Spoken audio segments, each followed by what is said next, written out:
Given that system and safety engineering are critically important to the success of launching a life-critical system, the question is, how much is that going to cost? This pie chart shows a typical staffing profile for a more traditional automotive software project.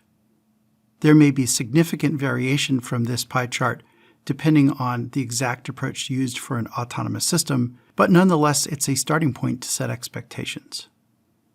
For a generic life-critical embedded software project, one would expect to see about 40% of the effort in integration and system test.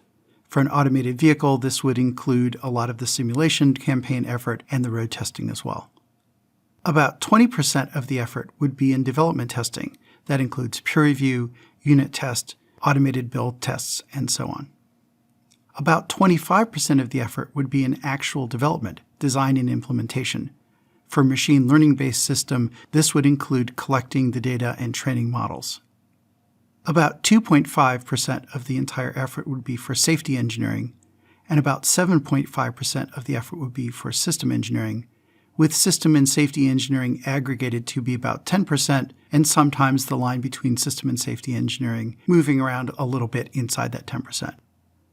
The last 5% slice is SQA, software quality assurance, which is the function that designs, trains, and monitors the performance of procedures to ensure overall software quality. Importantly, SQA is about the quality and health of the design process and not about actually testing the software.